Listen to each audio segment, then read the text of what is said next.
Hi, my name is Laura Hess, and this presentation is going to talk about electronic performance support systems as an HPT intervention. What is an electronic performance support system, also known as EPSS? EPSS is a system that integrates performance-based content, knowledge, learning, and structure into a user-friendly performance and learning support system. There have been a lot of discussions about how to create these and a lot of variations in best practices in how EPSS is used. I think the earliest descriptions I could find go back to the mid-80s. And Barry Raybould was someone who was a big expert within the early 90s on EPSS. He really defined EPSS as a computer-based system that improves worker productivity by providing on-the-job access to integrated information, advice, and learning experiences. William Benanzan takes this a little bit further, looking past EPSS and looking at it more onto how it affects the HPT side as an intervention, and says that these systems provide that just-in-time, just enough training that you're able to get the users of a product or work environment to become more effective and thereby enhancing the performance of the overall business. What is kind of the difference between EPSS and other online learning tools? That was something I really struggled to get my head around when I first started digging into these, because EPSS is different from learning management systems like Canvas. The idea behind an LMS is to facilitate learning, and they're really kind of central locations for learning materials that can be accessible from many areas. Where in EPSS, the goal behind designing this type of system is to facilitate the performance of a task, not just learning. So EPSS does include knowledge management, like your documentation, your manuals, your procedures, and your standards, as well as online training or help. But it goes beyond that, because where these are static items that you can view at any point, EPSS takes that knowledge and puts it at your point of need. So looking at these, trying to find examples to show you was a little bit difficult because EPSS is very customized to the user and to their needs.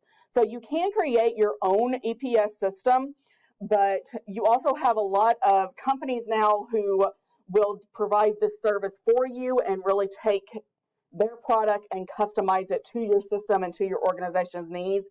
Two of the biggest ones I came out with were this User Lane. That was a really big company, had quite a good reputation. WalkMe was another one. They don't describe themselves as an EPSS system, but they are a digital adoption production software. And so, but similar ideas behind what they do. When to use EPSS as an HPT intervention, because it's not just a tool, we're looking at this with HPT. You want to use when formal training isn't practical or feasible.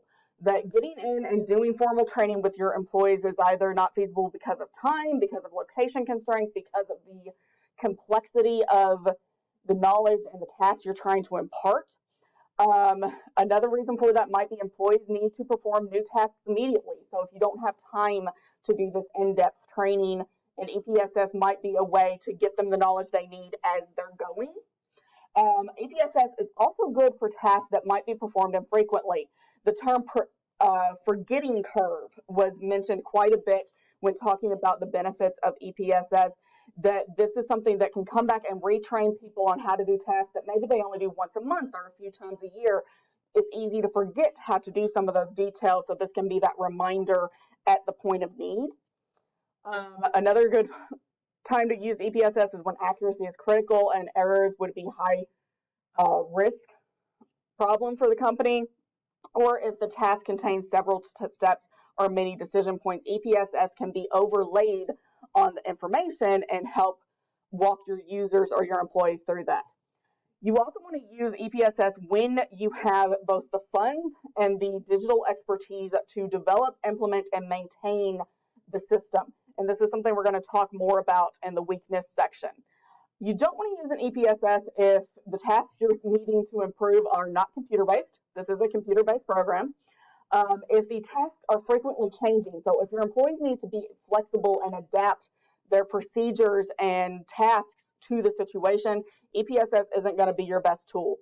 It's also not going to be a good tool if someone needs to learn brand new skills, like they've never done this at all, or they need to really learn detailed information. EPSS is a little bit simpler in how it instructs you and provides you that information. It's providing you exactly the tiny bit of info you need at that moment, and really that's it. So if they're trying to get more of a theoretical understanding of something, EPSS is not your best option. And just like you want to use it when you have the funds and the expertise to develop and maintain it. If you don't have that support, EPSS is not going to be a good investment for your company or a tool for intervention. So strengths of EPSS: on-demand or just-in-time training. It's giving you exactly what your employees need as they need it. They get access to large databases of information. It's also designed to help them think through the entire questioning and learning process of going through your question, going through your answers, evaluating what it is you need, and then putting it into practice. EPSS also does have a good return on investment for the money you're going to be putting into it. It can enhance productivity and workflow, reduce training costs, increases worker autonomy, and increases the overall quality due to uniform work practices. What are some of the weaknesses? It's a huge investment. This is not a small intervention. This is something that requires a lot of funding, a lot of digital expertise, as well as a lot of input from the company on what their procedures are, of having those trainings set up, of having that good solid knowledge base. So this is something that would take months to well over a year to fully implement and put into place. Another criticism of EPSS is that employees are not required to master the information. They're always going to have this just-in-time, easily accessible information, so they become very dependent upon those real-time support tools. If you want to know more about it, I do have my references here, and I'll be putting this PowerPoint up with the video. Thank you.